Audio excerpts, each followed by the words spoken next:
이게 사람이 늘 살던 대로 살아야 한다고 역주행러가 본분을 잊고 정주행하면 이 난리가 나는 건데, 아니 시즌 1 세라요고 달렸던 분들 우리 어떻게 작년에 다 기다려가지고 그렇게 달렸던 걸까요? 이변 2화 끝자락이 진짜 재밌었잖아요. 3화를 엄청 기다리게 만들었죠. 금요일까지 어떻게 기다려요? 미치겠어. 3화를 기다리면서 2화도 짝짝 빨아먹어봐야겠죠. 그러면 이제 여고 출입한 2화 리뷰를 해볼까요? 바로 시작할까요? 여고 출입한 그 스토리 전개와 동일하게 갈 거예요. 저도 지금 과몰입을 하고 있기 때문에. 우리의 출입한 바로 한 건을 했습니다. 낙서 사건의 범인을 찾아냈죠. 정교생의 신발을 들춰내서 하얀 가루를 묻은 신발을 찾아내자 했는데, 저는 당연히 신발장을 볼 줄 알았거든요. 근데 아니 보통 학교에 들어가면 실내화로 갈아 신지 않아요? 요즘 학생들은 슬리퍼 안 신어요? 학교에서? 진짜? 진짜요? 아니 학교에 가면 신발장에 신발 벗고 실내화로 갈아 신어야 하잖아요. 그냥 신발장 보면 되잖아 했는데 애들이 신발 나 너무 세대 차이 느끼나? 진짜 안 신어요? 아니 아무튼 그래서 찾아내자 했는데, 근데 그 법인이 우리 반에 좀 괜찮았다 싶었던 홍나라 도미림 학생이었죠. 여기서 출입하는 신지우 학생은 아니었다. 그리고 학생들이 범인을 보고도 놀라지 않았다. 이거에 많이 놀랐죠. 교장과 교감이 이 반에 왔고 교감쌤이 홍도를 다그쳤죠. 근데 여기서 교장이 학생들은 어린 나이에 그럴 수 있기 때문에 징계를 내리지 말자 옹호를 했죠. 그러면서 우리 학생들이 저에게 불만이 많은가 보네요 하면서 앉아있는 학생들을 봤어요. 보통 이런 말은 말로는 괜찮다 하면서 약간 돌려 까는 거잖아요. 비꼬는 거잖아. 근데 그 말을 범인을 보면서 하는 게 아니라 학생들한테 하는 거야. 제가 앞에 1화 리뷰에서도 그랬잖아요. 대놓고 화를 내는 사람보단 앞에서 웃는 사람이 더 수상하다. 왜냐면 웃고 뒤에서 어떤 일을 깔지 모르는 거니까. 그래서 이 교장도 장난식으로 한 거라고 옹호하면서도 그게 절대 장난 정도의 레벨이 아니고 자기를 싫어한다는 걸 알고 있는 것 같아요. 저는 처음에 교장이 학생들을 도전해줄 때 저거 이미지 메이킹이다 이러고 있는데 지훈이가 그러는 거예요. 내 반 친구가 범인이라는데 애들이 놀라지 않는다고. 학생들이 모두 연합하고 있다는 걸 은근히 내비친 거죠. 그러면서 학생들이 걸려도 크게 혼나지 않을 걸 이미 알고 있었던 것 같대. 저는 그런 쪽으로 생각을 못했는데 그 말을 듣고 다시 보니까 진짜 애들이 덤덤하고 많이 혼나지 않을 걸 이미 알고 예상한 것 같이 보여요. 그러면서 저는 궁금증이 하나 생겼죠. 어차피 설립자 초상화에 낙서를 한 것부터가 너네가 싫다, 마음에 안 든다, 공개적으로 깐 거잖아요. 근데 굳이 타르티프라고 어려운 말을 쓴 걸까? 어차피 대놓고 하는 김에 위선자라고 한글로 쓰면 더 강렬하고 단순하게 의미를 전달할 수 있잖아요. 근데 굳이 한글로 타르티프를 써도 모르겠는 단어를 어렵게 캘리그라피로 썼어. 그래서 왜 타르티프였을까가 약간 궁금해요. 찝찝하게 사건이 마무리된 후에 종례를 진행합니다. 근데 갑자기 창가에 앉은 쫄보지가 기겁을 해요. 밖에서 하얀 가면을 쓴 사람이 입안을 쳐다봐.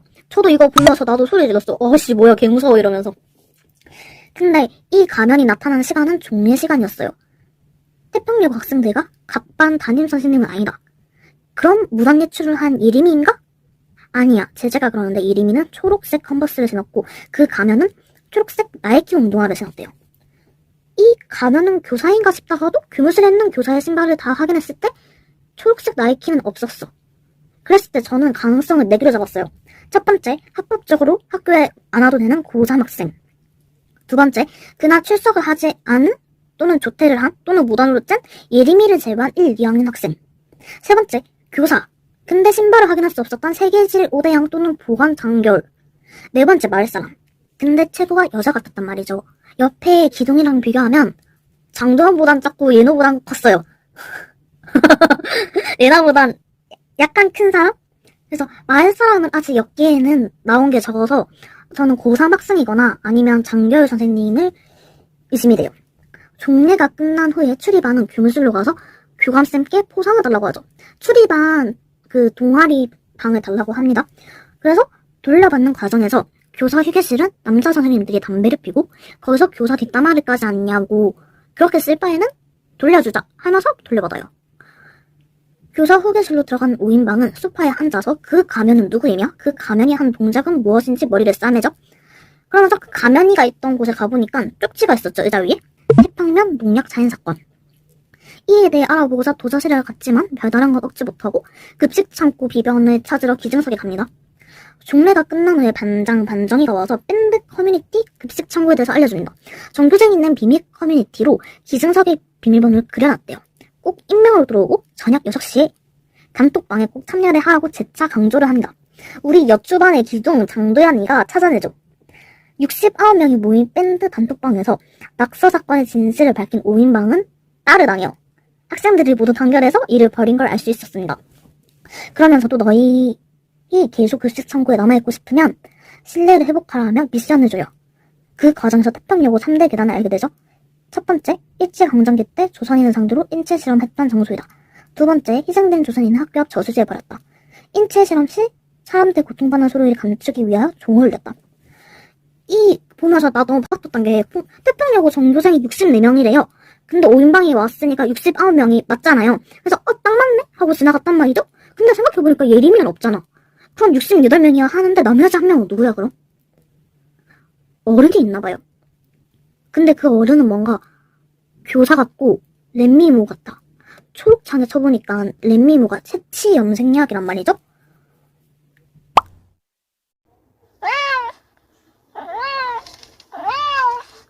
일단 진짜 저의 축축을 빈자 망상이니까 말이 길어요. 싫으신 분들은 많이 뛰어넘겨서 저수지 부분으로 가세요. 태평면은 전학으로 오는 학생보다 가는 학생이 더 많은 총동네예요. 그런 총구석에 사립고등학교가 있는데 그 학교의 학생들은 모두 교장을 싫어해요. 근데 언제나 변수 혹은 약간 마음이 다른 튀는 사람이 있기 마련이거든요. 근데 한마음 한뜻이다? 어떻게 그럴 수 있는가?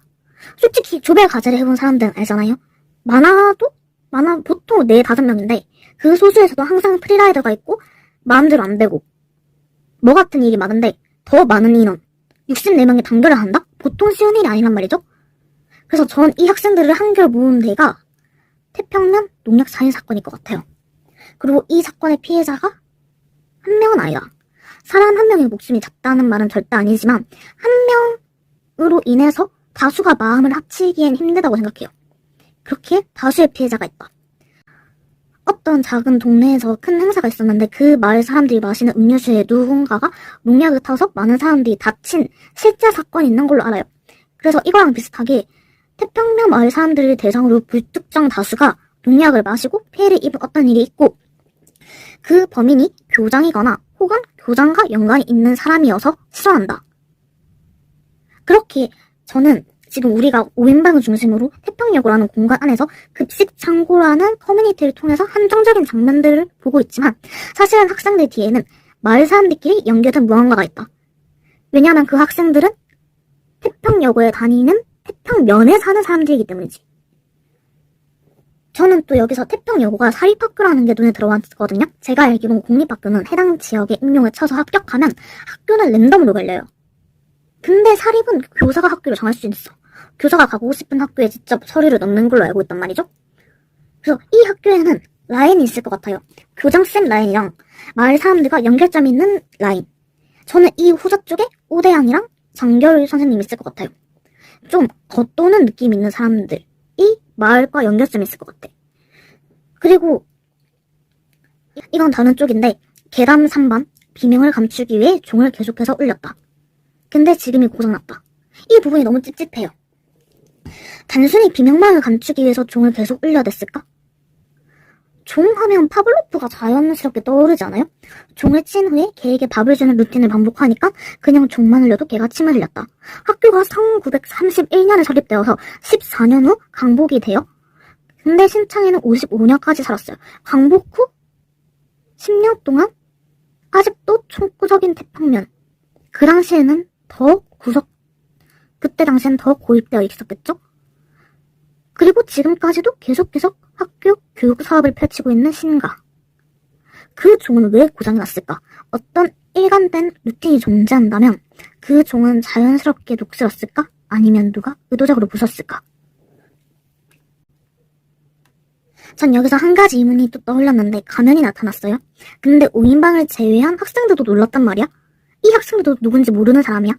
그렇다면 만약에 가면이 선이다, 우리 편이다 라는 전제하에서 약간 태평면이 삐뚤어진 종교를 지닌 마을이다.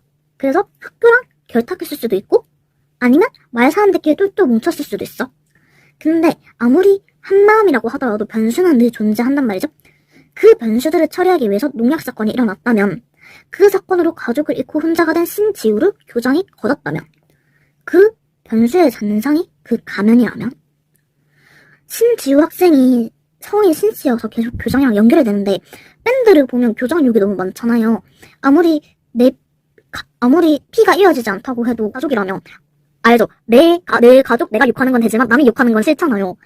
그래서 좀 그렇지 않을까? 그런 거예요. 그래서 이게 지우가 성이 똑같은 사람이거나 아니면 양녀일 것 같아요. 미션을 받았죠. 그 저수지에 가서 낚시하는 해병대 모자를 쓴 아저씨, 해저씨에 의해서 담배와 라이터를 빌리는 영상을 찍어서 밴드에 올려라. 저수지에 갔지만 빌리지는 못했어요. 대체 학생이 무슨 담배냐? 이러면서 불렀죠? 그 해저씨 그 낚싯대에 입질에 와서 건져보니까 큰 주황색 부대? 그게 나왔죠. 그 안에서 태평여고 학생의 시신이 나왔어요. 혜저씨는 놀라서 김영사에게 다이렉트로 오자고 그랬죠. 여기서 혜저씨는 공권력과 닿아있는 인물임을 알 수가 있었어요. 그 시체가 예림인지는 아직 확실하지 않으나 예림이 같아요. 시즌 1과 다른 그림으로 흘러갈 거라고 했으니까 시체 바꿔치기가 또 있진 않을 것 같고 아직 미지수이긴 한데 두 가지의 가능성이 있죠. 예림이다, 예림이가 아니다. 만약에 예림이라고 했을 때 괴담의 저수지에 유기가 됐단 것은 내부인이다. 괴담을 아는 사람은 그곳으로 자주 가지 않을 테니까 자연스레 인적이 드문 곳을 고른 거죠. 그렇다면 해저씨는 외부인인가? 아님 담력이 센 사람인가? 만약에 예림이라면 어떤 사실을 숨기기 위해서가 포인트가 되겠죠. 그렇다면 예고편에 이하란 학생이 실종된 것까지 한 큐에 해결이 돼요. 예림이는 친구가 애초에 없던 것이 아니라 친구가 있었는데 멀어진 거예요. 그 이유는 제가 1화 리뷰에서 했던 예측과 같은 맥락으로 이어질 것 같아요. 그 비밀을 더 많은 사람이 알지 못하게 하기 위하여 이를 막았고 예림이와 친하게 지낸 것으로 추정되는 이하란 학생은 납치에 감금한 걸 수 있죠. 그럼 또 하나, 범인은 누구인가? 학교 혹은 학생. 만약에 학생이라면, 학생과 관련이 있다면 마을 사람이다. 전 학생들 뒤에 태평면이 있을 것 같아요. 그렇게 물론 이건 저 혼자만의 추측. 예림이가 아니다 의 버전일 땐 여기서의 포인트는 예림이는 무언가 알고 있다. 그리고 그렇기에 예림이를 죽일 수 없는 어떤 이유가 있다.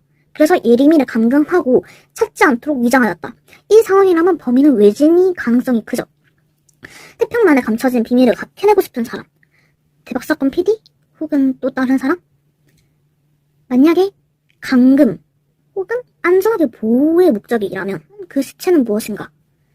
대박사건 PD가 같은 편이면 좋은데 너무 많은 정보를 알고 있는 것 같아요. 예고편을 보면 출입반이 먼저 다가가는 게 아니라 PD가 먼저 손치를 한 것 같단 말이죠. 5인방을 어떤 평안된 짜여진 판으로 끌고 가려는 건 아닐까 싶어서 또 보니까 예림이가 만나기로 한 사람이 PD의 가능성이 커 보이죠? PD일 것 같죠? 이거는 또 너무 좀 작은 부분이다 싶어가지고 따로 얘기하는데 사유지랑 학교랑 너무 가깝잖아요. 근데 이제 태평여고를 세우려고 땅과 부지를 기업에서 살 때 이 사유지 부분도 살려고 하지 않았을까요? 근데 반대를 했거나 아니면 어떠한 이유에 의해 커넥션이 있었다. 그래서 일부러 가깝게 했다. 이 두 가지일 것 같은데 저는 궁금한 게 있는데 석회가루는 보통 어디에 써요? 그 학생들이 여기서 담배를 피운다 막 그랬는데 그랬을 때 이 사유지에 있는 그 낯든 아저씨는 마을 사람이지만 좀 외부인에 가깝다라고 생각을 해요. 왜냐면 만약에 학생들이 여기서 담배를 피우는 게 맞다면 다른 마을에서는 필 데가 없으니까 여기서 피는 거잖아요. 왜냐면 이 좁은 마을에서는 그냥 길 가는 사람이 우리 엄마 아빠 친구란 말이지. 지인이야다. 그렇기 때문에 사유지에서 담배를 피는 거라고 생각을 할 수 있죠. 여고추의 그 태평여고 스토리랑 어떻게 묶어야 될지 모르겠어가지고 이렇게 따로 묶어봤습니다. 2화 초중반은 코미디로 채우고 후반에 미스터리 요소를 한번 것 같아요. 이젠 하는데 끝났잖아요. 설마 어떻게 기다리죠, 일주일을? 이제 진짜 메인 스토리로 흘러갈 것 같아서 기대돼요. 제가 4화 리뷰 제가 역주행러라서 4화부터 엄청 묵혀놓고 한 번에 덜릴 수도 있고 그래가지고 한데 우선 나를 붙이는 의미에서 4화 리뷰에서 보자고 입은 털어볼게요. 우선 공수표로 날려봅니다. 우린 3화 리뷰 또 다른 영상에서 빠르게 또 만납시다. 바이바이. 바이바이. 바이.